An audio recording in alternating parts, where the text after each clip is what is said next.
Ora bem, então muito boa tarde a todos. Sou José Rodrigues, Presidente da Mesa do Conselho Nacional do Sindicato Nacional de Ensino Superior. Nessa qualidade, cabe-me a gratíssima honra de abrir este congresso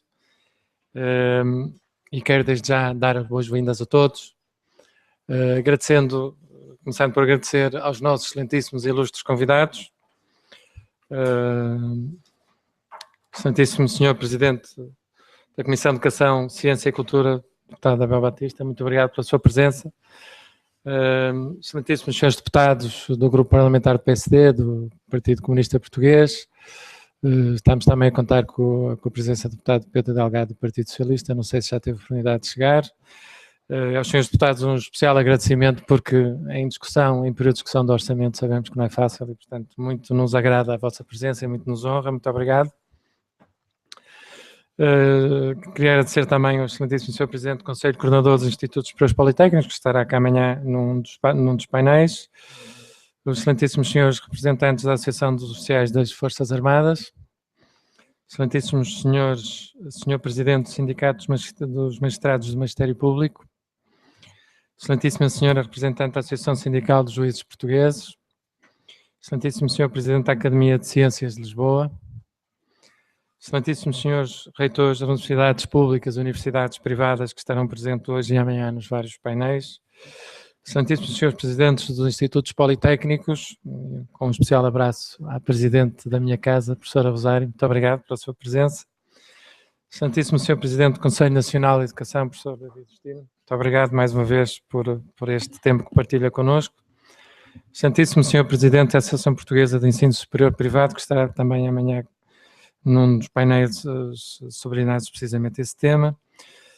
excelentíssima senhora representante da Academia Portuguesa de História, excelentíssima senhora representante de outras instituições de ensino superior privados, excelentíssimo senhor presidente da Associação Nacional de Investigadores em Ciências e Tecnologia, monsieur président de la Fondation Québécoise des Professeurs et Professeurs d'Université, monsieur le secrétaire national du Syndicat National de Enseignement Supérieur de France, ilustres convidados, ilustres oradores que também muito nos honram, caros sócios, caros dirigentes do Sindicato Nacional que eu saúdo na pessoa do Presidente da Direção, professor António Vicente, caros colegas docentes e investigadores, minhas senhoras e meus senhores.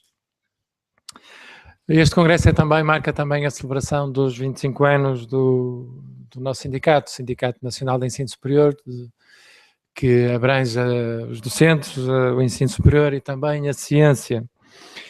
Este sindicato nasceu em 1989 com 3 âncoras, com 3 características principais. Primeiro, um sindicato independente e por isso trabalhamos com todos os partidos, trabalhamos com todos os governos, quer concordamos, quer quando não concordamos, enfim, como é óbvio, também trabalhamos com todas as instituições de ensino superior privado e de ciência, ensino superior público também, outros sindicatos, temos trabalhado frequentemente com outros sindicatos ligados a centrais sindicais ou não,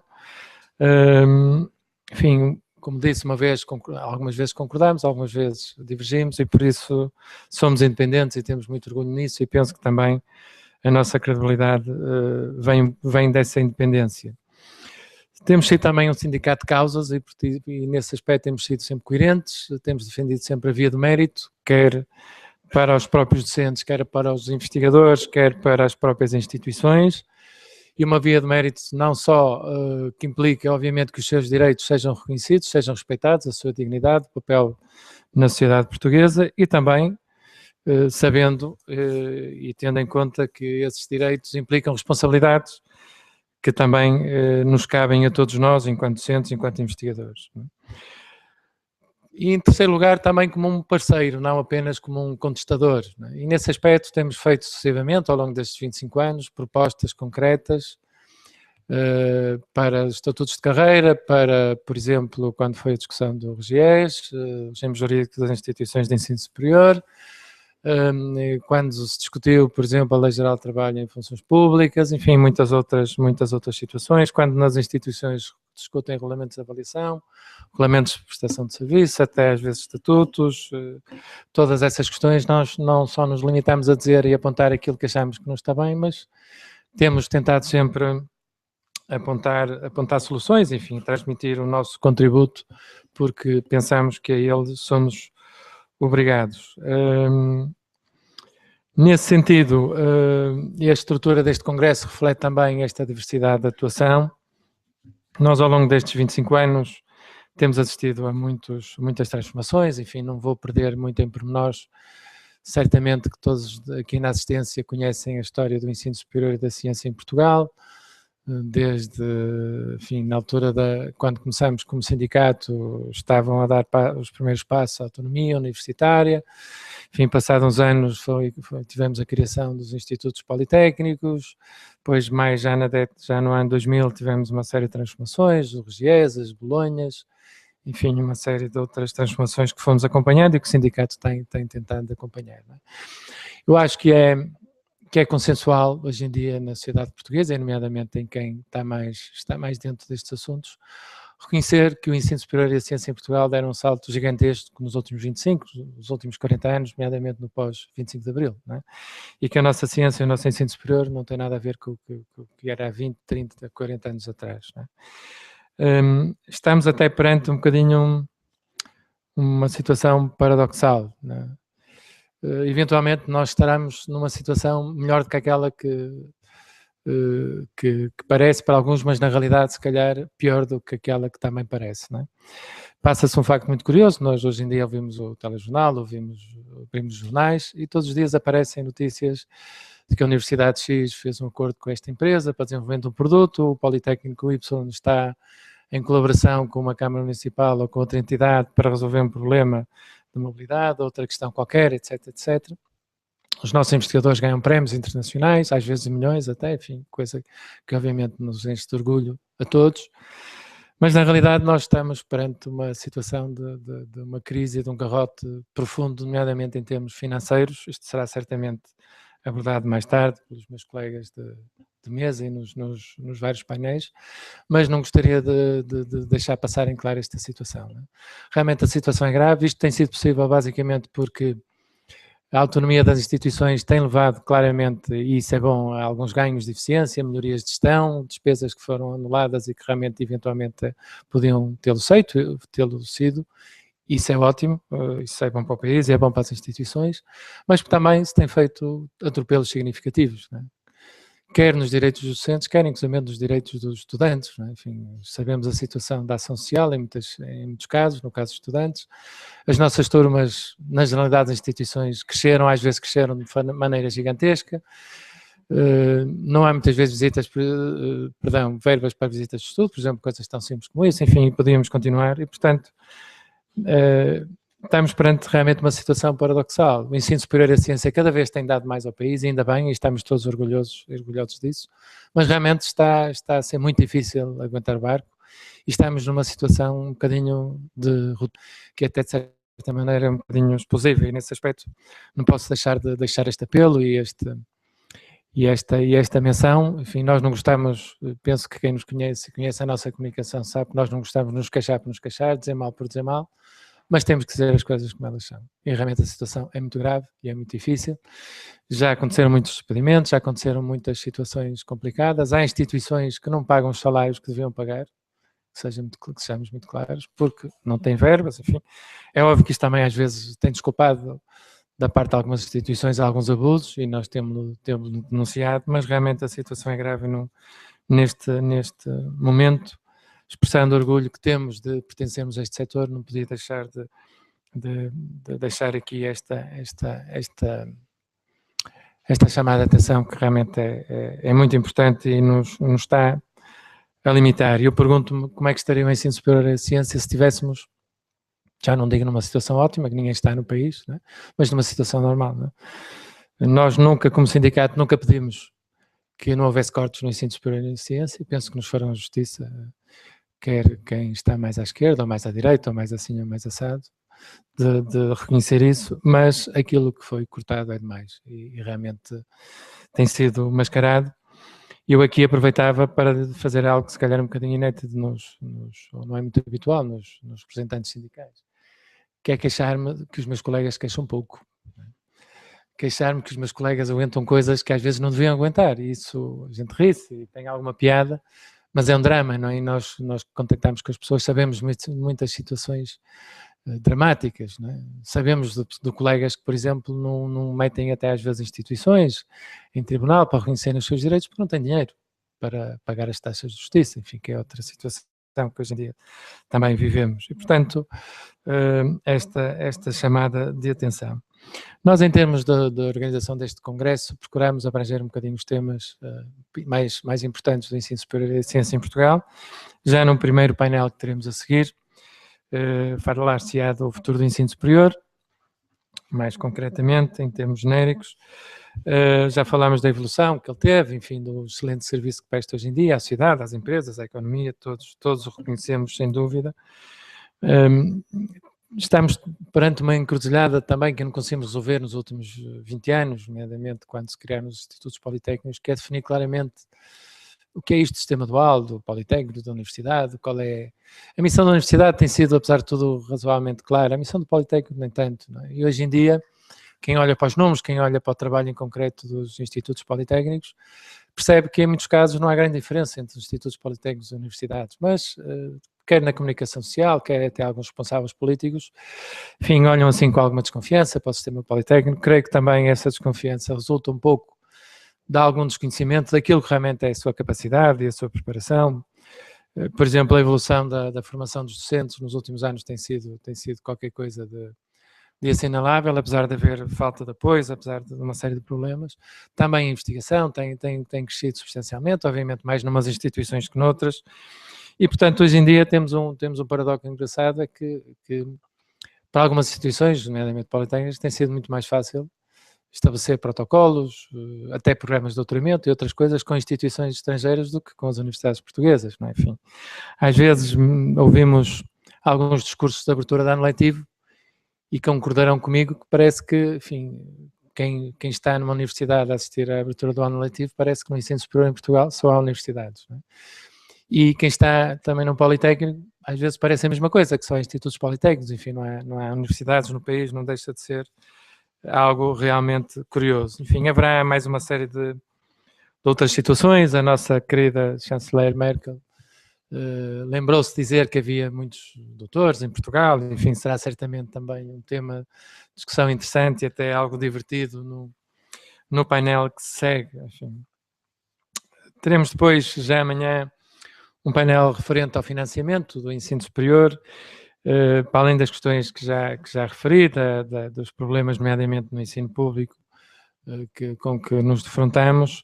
Enfim, há uma série de questões também, até que ponto o ensino superior mesmo público deve ser financiado também por privados, não deve ser, enfim, é sustentável este financiamento que o Estado faz, não é? Enfim, uma série de outras questões que certamente terão uma discussão muito interessante. E neste ponto começa também a ser introduzido outro tema, que parece que não está diretamente relacionado, mas eventualmente está, que é o tema da corrupção, né? Hoje em dia, perante um quadro em que temos falta de recursos públicos para as várias áreas, educação, enfim, saúde, enfim, segurança, etc., começam-se a questionar determinados contratos, os famosos contratos PPPs, enfim, de outro tipo de concessões, as questões das dívidas, dos juros que pagamos, são legítimos, não são legítimos, não é? Enfim, há uma série de contratos e falo apenas daquilo que é público, continuam secretos ou meio secretos, enfim, ninguém sabe muito bem como é que são, quais são as taxas implicadas nesses contratos, e certamente começamos todos a perguntar até que ponto também, hoje em dia, às vezes há falta de financiamento público por essas razões, não é? Porque os recursos estão a ser desviados, ou uma parte substancial e importante dos recursos estão a ser desviados para outros fins. Enfim, certamente será uma discussão interessante para aguardarmos amanhã. No painel seguinte, na manhã, teremos então, será então dedicado ao ensino superior privado, que também tem evoluído bastante. À imagem do ensino superior público já temos instituições bastante internacionalizadas, em alguns casos até mais internacionalizadas que as instituições públicas.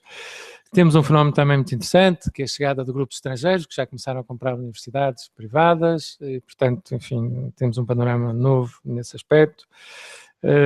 Enfim, qual é o equilíbrio ótimo para uma sociedade de ensino público, ensino privado? Enfim, é uma discussão que estará sempre em aberto e certamente amanhã também, não é? Já na parte da tarde será discutida a ciência tem estado em grande discussão nos últimos tempos, tem havido bastantes polémicas nas questões dos concursos, da FCT, enfim, muitas vozes de um lado e do outro se têm levantado a opinar sobre o assunto. Penso que há algumas razões concretas e objetivas de preocupação, há alguns aspectos que deveriam e eventualmente ser resolvidos, eventualmente não estão a ser resolvidos precisamente da melhor maneira, para além de outras questões, como o próprio financiamento da ciência. A ciência deve estar mais ao serviço da economia, deve ter uma perspectiva mais abrangente e, portanto, também é legítimo financiar ciência que não seja diretamente para a economia, para as empresas, que seja mais na área das ciências sociais, humanas, enfim, não é legítimo, em que parte, enfim. Certamente será mais um debate muito interessante. E, por último, em termos de painéis, iremos encerrar com um debate mais reservado, mais dedicado à vida sindical, com a presença de colegas também de outros países que nos darão uma visão diferente e uma visão mais global, porque, enfim, obviamente, alguns dos problemas com que nos confrontamos também já não são só nacionais, não são só regionais, são também globais, são também europeus e até mais do que europeus e, portanto, será também interessante ouvir o que temos para dizer. Como disse há bocado, há realmente, se calhar, alguma tendência na nossa classe para aceitar e para se conformar demasiado com determinadas situações, para sofrer calado, diria eu. É também um problema com que os sindicatos hoje em dia se debatem e também no ensino superior. Penso que temos, pois, boas razões para esperarmos um congresso dinâmico, um congresso enriquecedor.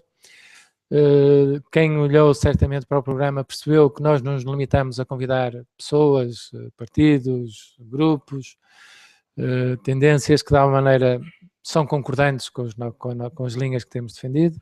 Antes, pelo contrário, procuramos fazer convites a grupos muito diferentes, ouvir opiniões diferentes, porque também não estamos, obviamente, convencidos que temos a razão toda e porque o debate se faz também pela diferença e nesse sentido todos são bem-vindos, todos são respeitados e todos nos vão enriquecer. Queria então terminar, e para não me alongar e dar também um exemplo das intervenções que nós queremos que sejam curtas, expressando a minha confiança e a nossa confiança como sindicato no futuro do ensino superior, no futuro da ciência. Acho que temos provado à sociedade que somos capazes de fazer muitas coisas, que somos capazes de fazer bem, às vezes até com dificuldades de recursos, e por isso eu pessoalmente e o nosso sindicato tem uma visão muito positiva, muito confiante no futuro e que seremos todos em conjunto certamente e com a colaboração também de todos os nossos convidados, deputados, pessoas ligadas ao governo, todos, enfim, outros grupos ligados à ciência e ao ensino superior, todos seremos certamente capazes de levar o barco para a frente e nesse aspecto temos obviamente muita confiança no nosso futuro e no futuro do país.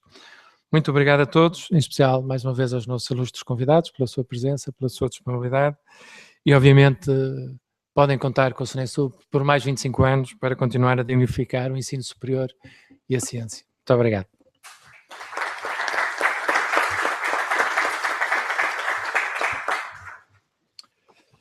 E então passar de imediato a palavra ao Sr. Deputado Abel Batista, Presidente da Comissão Parlamentar de Educação, Ciência e Cultura. Mais uma vez, muito obrigado pela sua disponibilidade. Sr. Deputado, faz favor. Muito obrigado, muito boa tarde. Sr. Presidente da Mesa do Conselho Nacional do Sindicato Nacional do Ensino Superior, Sr. Presidente da Direção, Sr. Professor Dr. António Vicente, Sr. Presidente do Conselho Nacional de Educação, Sr. Professor David Justino, caros colegas deputados presentes, caros professores, caros amigos, num momento em que se celebra 25 anos de uma qualquer instituição, é sempre um momento marcante. Eu diria que, no caso concreto, é não só marcante para o sindicato, mas é marcante para todo o ensino superior. no ato em que se assinala estes 25 anos do sindicato do SNESUP, deve encher-nos a todos de orgulho esta celebração. É que a história do SNESUP está inevitavelmente associada à história de um sistema de ensino que no final da década de 1980 e no início da década de 90 do século passado, dava passos significativos na sua afirmação junto à população jovem. Se a transição democrática foi determinante para abrir as portas do ensino superior à população portuguesa, foi fundamental na década de 90 do século passado assistirmos à verdadeira massificação da frequência dos ensinos superiores. E falo em ensinos superiores e não em ensino superior. Os números falam evidentemente por si. Em 1991, apenas 285 mil portugueses haviam completado o ensino superior. Em 2011, 20 anos depois, já eram quase 1.250.000. Ou seja, em 20 anos o país ganhou 1 milhão de novos licenciados. E não temos licenciados a mais, seguramente, e essa afirmação não pode ser deixada passar em claro, seja quem a tenha dito, porque em Portugal sabemos que não há licenciados a mais. Uma conquista tremenda e cuja tendência se manteve nestes últimos anos, pois o número de portugueses com formação superior não parou de aumentar e em 2003 correspondia a cerca de 15% da população, sensivelmente o dobro do que era 10 anos antes. É mérito de todos. É mérito das instituições, dos reitores, dos diretores, dos professores, dos estudantes, mas é também dos agentes políticos, dos ministros que assumiram a tutela do ensino superior, dos agentes do setor, como é o caso do sindicato.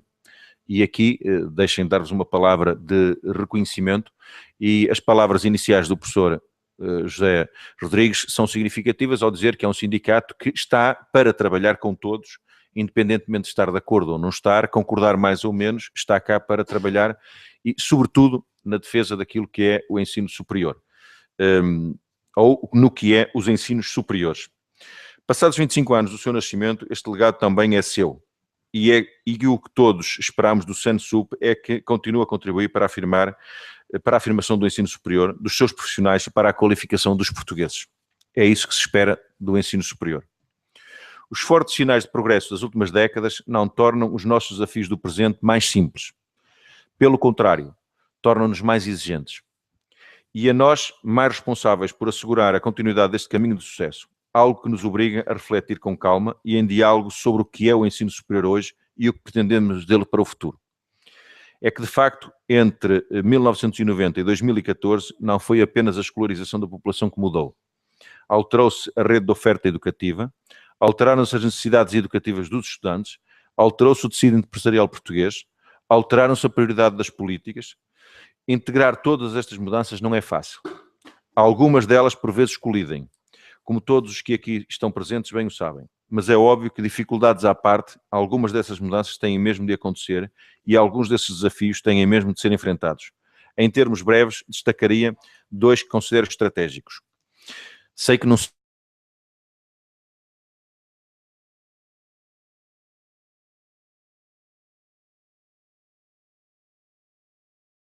do ensino que está na ordem do dia. Aproveitando o facto de esta ser a questão do momento, pois estamos em pleno período de discussão do Orçamento de Estado para 2015.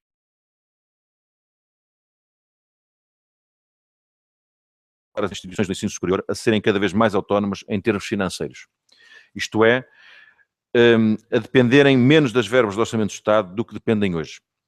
Não se trata, evidentemente, de pôr em causa o financiamento público a essas instituições, porque ele faz sentido na medida em que pôr em causa o financiamento, na medida em que compete ao Estado assegurar a qualidade e diversidade da oferta educativa. Mas trata-se de dar condições às instituições para que alcancem uma autonomia mais profunda e que, através dela, consigam angariar mais receitas próprias.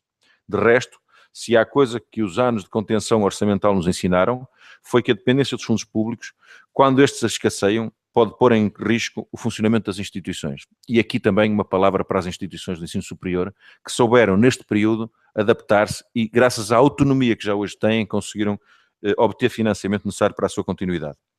Nesse sentido, é verdadeiramente importante trabalharmos em conjunto para que seja possível implementar uma fórmula de financiamento das instituições de ensino superior que, cumprindo critérios objetivos, possa garantir a cada instituição o financiamento em função das suas necessidades e da oferta educativa. Nos nossos tempos, é cada vez menos justo o financiamento baseado em históricos orçamentais de anos anteriores. As necessidades de hoje são diversas, os instrumentos são outros, os contextos são diferentes. Articular tudo isto numa fórmula de financiamento justa é, portanto, um grande objetivo estratégico ao qual não poderemos escapar. No que diz respeito ao segundo plano estratégico ou momento estratégico que eu consideraria, seria a reorganização da rede do ensino superior, cuja necessidade de reorganização dessa rede é absolutamente necessária. É obviamente uma questão complexa que tem de ser abordada em diálogo com todos os agentes do ensino superior, mas que é importante para que se possa dar uma resposta devida às ambições dos nossos estudantes. Qual deve ser a relação entre a empregabilidade e os cursos superiores? Qual é a capacidade das instituições para se articularem e evitarem a repetição de ofertas numa mesma área geográfica? Que tipo de instituições e que modelos de gestão ambicionamos? Como contrariar a escala pequena de Portugal no trabalho de internacionalização do ensino superior? Quais os limites da colaboração entre instituições e qual o papel dos docentes nessas colaborações? Quais os limites da colaboração entre as instituições e qual o papel dos docentes nessa colaboração? Desculpem, não vim aqui hoje dar respostas. Todas estas questões são perguntas difíceis, mas necessárias, e todas necessitam de consensos, porque não é possível reformar pela força contra as instituições, nem reorganizar contra os professores ou contra os estudantes. É um debate estratégico que necessita de entrar na agenda por via do diálogo. É claro que muita coisa já se fez e nos últimos anos, e dado o facto de estarmos no final, praticamente, ou a caminho do final desta legislatura, e como Presidente da Comissão gostaria de deixar algumas notas, algumas delas controversas, mas também algumas delas objetivas. Nos últimos anos se tem evoluído com certeza. Se ainda é certo que, ou ainda é cedo para fazermos os balanços, acredito que muito desse trabalho trará benefícios. Da perspectiva dos estudantes, foi fundamental o trabalho feito quanto às bolsas de ação social, cujo regulamento se tornou mais flexível e permitiu que mais estudantes usufruíssem de apoio e tendo de esperar muito menos tempo para que possam ter acesso às candidaturas, para que as candidaturas possam ser analisadas. Do mesmo modo, o programa Retomar, que visa apoiar o regresso ao ensino superior dos estudantes desempregados que tenham desistido de o frequentar. Apesar de estar na fase de arranque, trata-se de um programa fundamental e particularmente simbólico neste tempo de crise, que passa a mensagem certa. O ensino superior é uma grande mais-valia para o futuro dos nossos jovens. Ainda com a aprovação do Estatuto de Estudante Internacional, as instituições obtiveram novas vias de gerir ou de gerar receitas próprias. Procurar cativar estudantes estrangeiros para os seus cursos, algo que neste ano se constatou não ter sucedido em grande escala, mas que certamente com a afirmação do ensino superior português se generalizará e constituirá uma importante fonte de receitas para as instituições. Por fim, destacaria os recém-lançados cursos técnicos superiores profissionais de curta duração. Cursos que tudo indica beneficiarão os institutos politécnicos e que permitirão a muitos jovens adquirir competências em áreas específicas que serão processos determinantes para a obtenção de um emprego. Cursos que nascem de uma aposta clara em fortalecer a relação entre a formação e o tecido empresarial. Apesar dos atrasos no arranque dos cursos, há já 92 cursos aprovados, tanto em instituições privadas como públicas. Eu diria que, em conclusão, este vosso congresso, este vosso quarto congresso, poderá também trazer aqui muito, e verificando até pelo aquilo que o Sr. Presidente da Mesa do Conselho Nacional aqui hoje apresentou em termos do programa, poderá trazer muitos contributos para a discussão futura daquilo que deve ser o ensino superior em Portugal, ou os ensinos superiores em Portugal. Sejam eles politécnicos ou universitários, sejam eles públicos ou privados, ou sejam eles... como é o caso da Católica no acordo da Concordato. E, portanto, é nesta perspectiva também que vos deixo ficar uma saudação final de reconhecimento e de parabéns por esta vossa organização e pelos vossos 25 anos de trabalho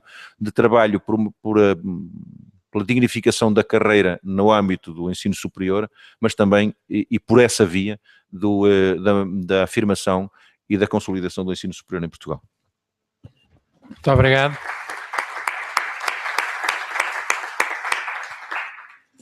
Muito obrigado, Sr. Deputado, pelas suas amáveis palavras. Muito obrigado. Eu passava então a palavra agora ao professor Dr. David Justino, professor da Universidade de Nova Lisboa, Presidente do Conselho Nacional de Educação, enfim, consultor para os assuntos sociais da Presidência da República, enfim, também já com todos conhecido vários cargos de responsabilidade que ocupou nesta área. Portanto, será certamente também com muito prazer que o iremos escutar. Sr. Professor, faz favor. Mais uma vez, muito obrigado pela sua presença. Muito obrigado, sou eu. Quero começar por saudar o Sr. Presidente da Mesa do Conselho Nacional do SNESUP, obviamente também o Sr. Presidente da Direção e com especial reconhecimento, o Sr. Presidente da Comissão de Educação, Ciência e Cultura, com quem, enquanto Presidente do Conselho Nacional de Educação, tenho vindo a partilhar alguns dos trabalhos. Vou pedir para aproximar um bocadinho Exato, o é microfone. isto. Ok, já deve dar. Saudar os presentes, professores, membros do sindicato, dirigentes, presidentes de instituições científicas, e dado que tenho uma aula precisamente para dar daqui a pouco mais de meia hora, não vou ocupar-vos muito tempo, e venho apenas, no fundo, dar-vos o testemunho da disponibilidade e daquilo que é a própria função do Conselho Nacional de Educação. Nós associamos-nos, em primeiro lugar, a estes 25 anos, faço não só como Presidente do CNE, mas também como antigo fundador da associação que deu origem precisamente ao SNESUP, faço também como professor universitário e, acima de tudo, faço como cidadão ao ler precisamente quais são os temas deste congresso, no fundo, deste 4º congresso do SNESUP, e que estou convencido constituirão, digamos, um contributo inestimável para o debate que se pretende desenvolver e que de alguma forma tem vindo a ser feito sobre o futuro do ensino superior. Sei que o painel que segue precisamente tem esse tema, não é? É começar a identificar cenários e, de certa forma, a pensar de forma prospectiva o que é que pode ou o que é que deve ser o ensino superior em Portugal. E eu devo dizer, como Presidente do CNE, que é com muito bons olhos que nós vemos isso. Nós, em educação, temos sempre uma palavra mágica, mas que tem tanto mágico como de ilusório, que é a palavra a reforma. E andamos há anos de volta de a reforma. E nesse sentido, eu julgo que a primeira pergunta que nós devemos fazer é: a reforma para quê? Porque há muito diagnóstico sobre a situação do ensino superior, uma parte do diagnóstico está claramente contaminada pelo problema do financiamento desse mesmo ensino superior e pela forma como está organizado o sistema de ensino a este nível, e é nessa perspectiva que eu digo o que é que se quer do ensino superior em Portugal. O que é que a sociedade portuguesa deseja que o ensino superior seja relativamente àquilo que é o seu desígnio, aquilo que são, digamos, os cenários do seu desenvolvimento. E é nesse sentido que eu, enquanto não me esclarecerem claramente esta pergunta, enquanto não me responderem a ela, eu acho que todas as discussões, incluindo as declarações da senhora Merkel, são perfeitamente possíveis, respeitáveis, mas que pouco adiantam. Porque, enquanto não respondermos claramente a isto, dificilmente nós poderemos configurar qualquer ideia de ensino superior, quer no que diz respeito ao problema da organização, quer de financiamento, quer àquilo que é a investigação e aquilo que é a produção de conhecimento que devém precisamente dessas estruturas, porque não sabemos muito bem para quê. E enquanto as instituições não souberem claramente para o que é que querem trabalhar, julgo que andamos um pouco à deriva, e daí esta obsessão pela magia da reforma, porque é uma espécie de, eu diria que é uma espécie de clique que se dá, porque todos, no fundo, podem utilizar a mesma palavra, mas ninguém está a pensar no mesmo significado da mesma palavra. E é nesse sentido que o debate sobre os cenários de desenvolvimento do ensino superior é um debate que é sempre útil. O próprio Conselho Nacional, no próximo mês de dezembro, vai desenvolver no Porto um seminário, precisamente, para debater alguns dos aspectos desse desenvolvimento, e entendemos que é necessário que durante o próximo ano vamos fazê-lo, desenvolver mais 2 ou 3 seminários precisamente sobre quais são os grandes desafios que se colocam. Agora, há um desafio maior de todos os outros, e o maior desafio é conseguirmos sentar à mesma mesa os intervenientes do ensino superior. E eu acho que tem sido a parte mais difícil, porque se eventualmente nos podemos sentar aqui, aliás, temos no próprio Conselho Nacional representantes de todas as instituições, ou pelo menos dos diferentes setores do ensino superior, quer do ensino superior politécnico, quer do ensino superior universitário, quer do ensino superior público, quer do ensino superior privado. Temos os vários parceiros as empresas, as associações industriais representados, e na verdade, por aquilo que eu pude avaliar quando tomei posse, tem havido muito esforço, mas poucos resultados. E a ideia é precisamente a ver se conseguimos criar algum clima de consenso e de debate franco entre esses vários parceiros, no sentido não de defender o interesse de cada um deles, mas acima de tudo defender o interesse do país. Mas o interesse do país só se consegue respeitar desde que o país saiba o que é que quer de nós. E esse é que é o grande desafio. E eu dá-me a sensação que, tirando aquela velha ideia de que precisamos de mais licenciados, ou que precisamos de mais investigadores, ou que precisamos de mais, ainda não definimos claramente o que é que precisamos. De tipo, de perfil, que tipo de áreas é que nós precisamos, que tipo de conhecimento científico é que nós precisamos desenvolver em prioridade.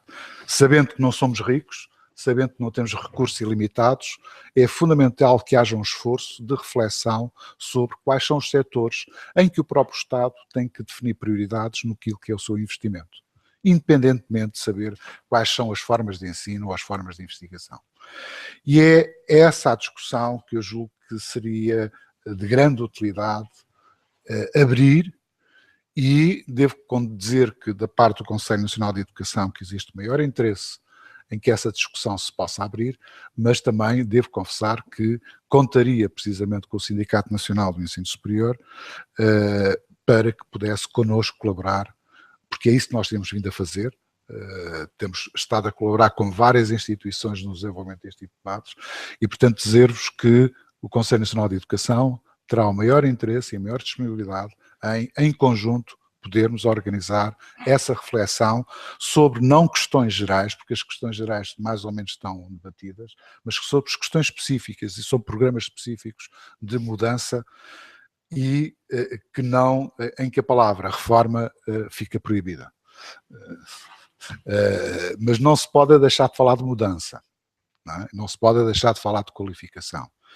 E é nesse sentido que, para quem tem que decidir, quer ao nível do Poder Executivo, quer ao nível do Poder Legislativo, é importante que também aqueles que vivem o dia-a-dia do ensino superior possam dar contributos válidos para que a decisão seja fundamentada e seja orientada em função daquilo que são os interesses do país.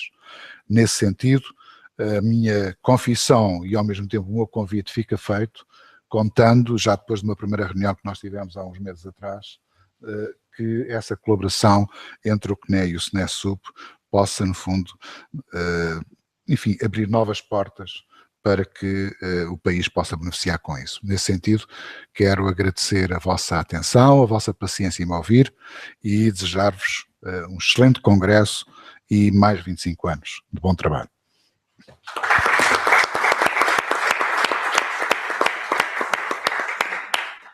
Muito obrigado, Sr. Professor, também pelas suas amáveis palavras.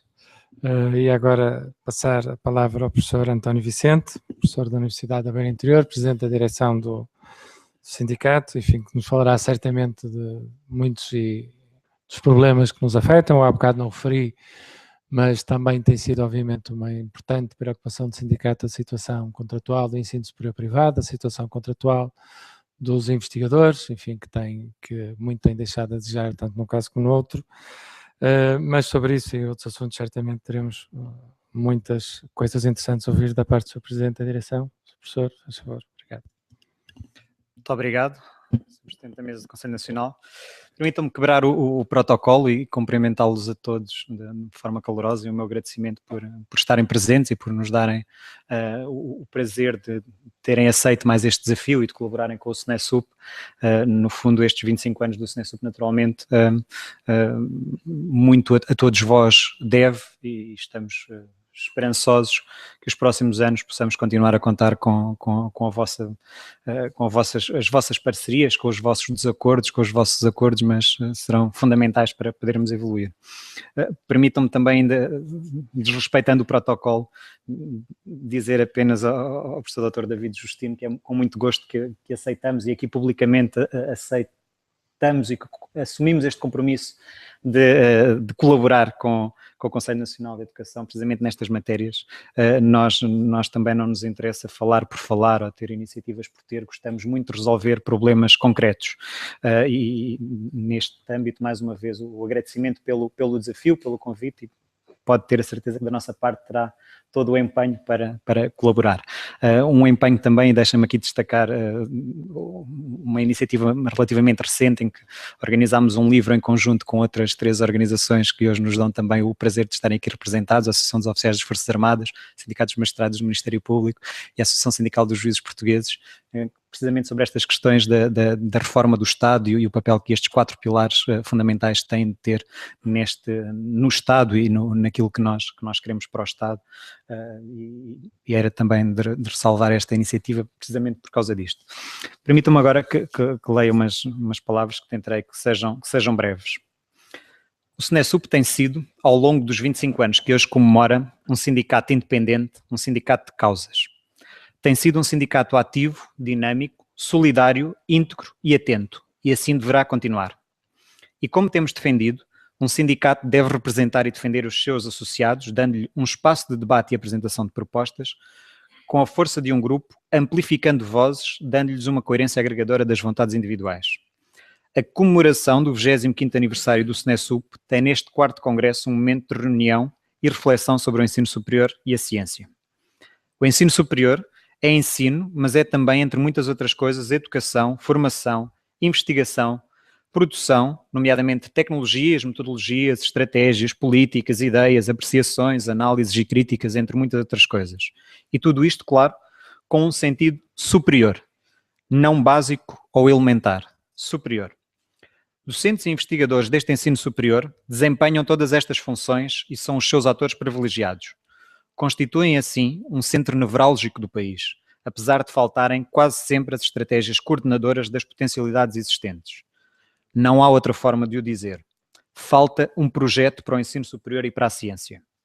Continuam a faltar as estratégias coordenadoras das potencialidades existentes no ensino superior e na ciência, de rendibilização dos investimentos realizados nos últimos anos e que sejam capazes de optimizar o trabalho realizado e as capacidades existentes, de lhes dar um suporte institucional e organizativo gerador de sinergias úteis.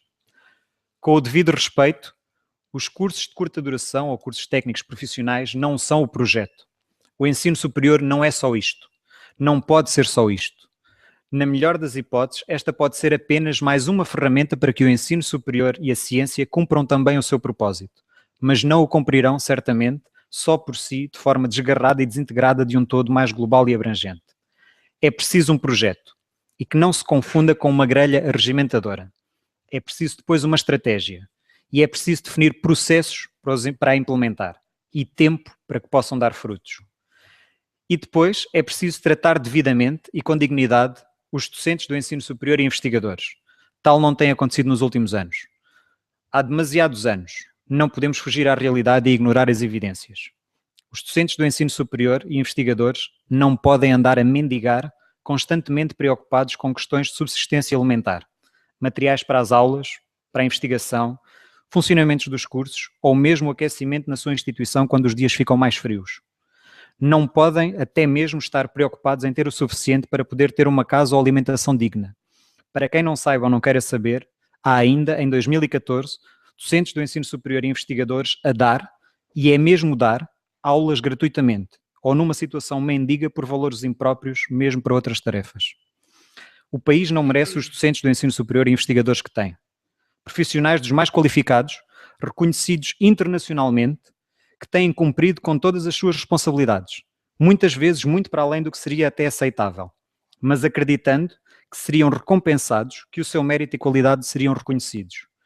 Muitos sentem-se agora defraudados e frustrados. Que não se espanta assim este mesmo país quando é abandonado por pessoas altamente qualificadas, que fizeram tudo o que lhes pediram, que aguentaram muitos maltratos, mas que se veem obrigados a fugir para poder viver, encontrando noutros países a dignidade e a consideração que os seus compatriotas não souberam dar, nem reconhecer. Está mal um país que se desintegra de forma tão acriteriosa no quadro global. Bem sei que são palavras duras, mas seguramente muito menos duras do que a vida de colegas que poderiam e gostariam estar aqui hoje para as dizer na primeira pessoa. Mas não se pense que estas são palavras miserabilistas. Não é esta a nossa pretensão. Queremos apenas chamar a atenção para alguns problemas que vão andando diariamente envergonhados e que temos a obrigação de contribuir para que possam ser corrigidos. Pobre país que não tem ou não quer ter quem pense, quem se preocupe com o futuro, quem esteja disposto a arriscar, a tentar, a falhar, a inovar, a preparar as novas gerações.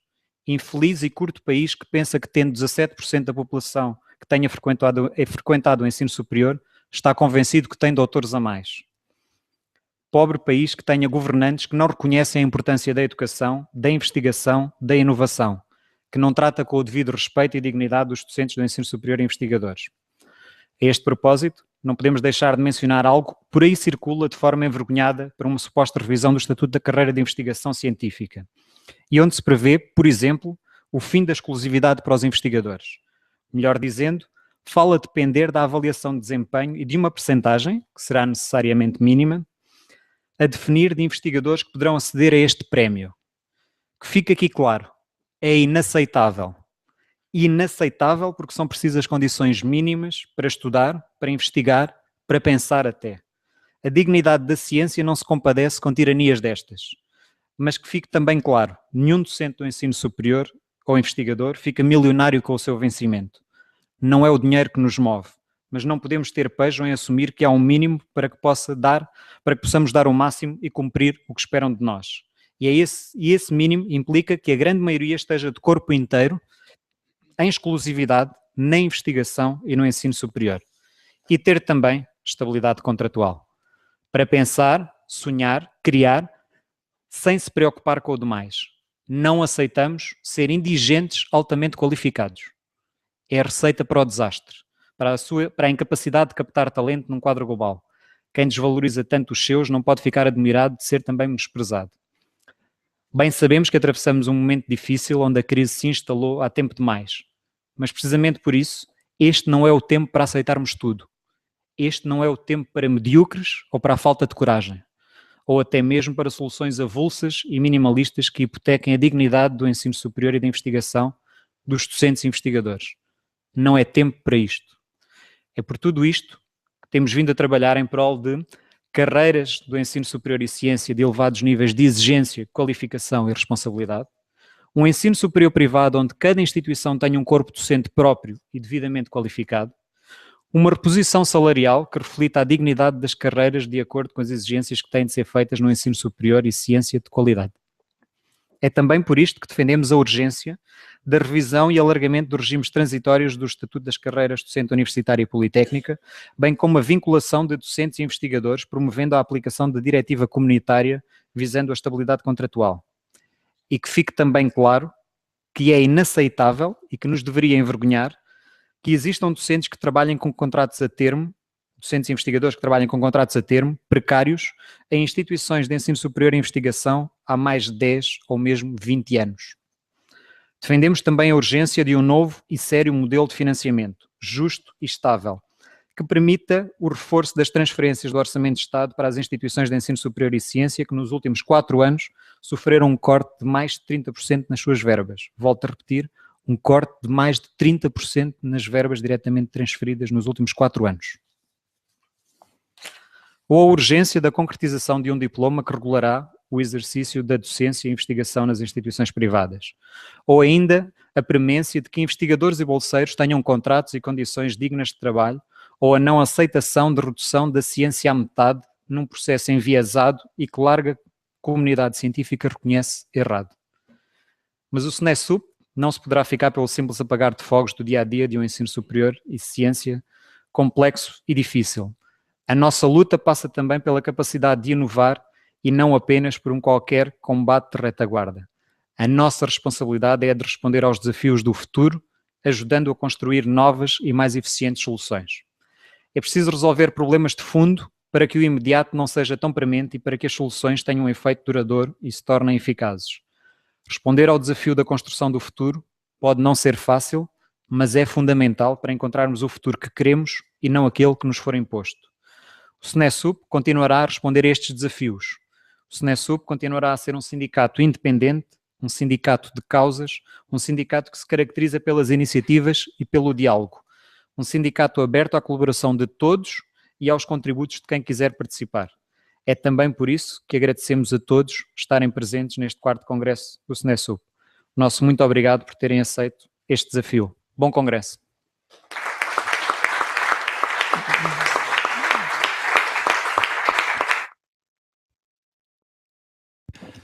Resta-me então fechar este painel de abertura com algumas palavras de circunstância. Enfim, eu diria apenas que a democracia também se aprende, mesmo depois de 40 anos, depois de 25 de Abril, ainda não é fácil. Apesar de falar muitas vezes da sociedade civil e das organizações de sociedade civil, muitos governantes têm a tendência de fugirem àquilo que podemos chamar a verdadeira negociação. Mesmo no ensino superior, alguns dirigentes não gostam de ouvir críticas, não gostam de ouvir quem discorda deles. Enfim, penso que ao fim de 25 anos já sabem o que é que podem contar da nossa parte, também já não terão ilusões. De qualquer maneira, a presença de tantos dirigentes do ensino superior, a presença de governantes, deputados, enfim, representantes, neste caso, por exemplo, do Conselho Nacional de Educação, academias, outros sindicatos e outros, penso que são também um bom sinal da maturidade da nossa democracia, um bom sinal que é possível discordarmos, que é possível, apesar de tudo, respeitarmos e continuarmos a trabalhar em conjunto e, portanto, nesse aspecto também, os nossos parabéns e principalmente o nosso muito obrigado por este testemunho de democracia, apesar de saberem que se calhar iam ouvir algumas coisas, alguns de vós com que não concordavam ou que não refletem a sua opinião, mas a democracia é mesmo isto e o papel de um sindicato creio que é mesmo esse, não é destruir, mas criticar, propor, andar para a frente. Por último, não posso deixar também de passar em claro o trabalho abnegado de todos os membros do Comitê Organizador. Muito obrigado pelo vosso trabalho, pelo nosso trabalho. Os nossos queridos e excelentíssimos funcionários, que nos dão também a honra e a alegria de estarem aqui presentes hoje. A todos agradecemos, entre eles não posso deixar de destacar a doutora Isabel Fonseca, muito obrigado pelo Secretariado-Geral do Congresso, a doutora Isabel Rodrigues, o nosso aprimorado técnico Henrique Gil e todos os outros. A todos, muito obrigado e diria também um bom Congresso. Obrigado.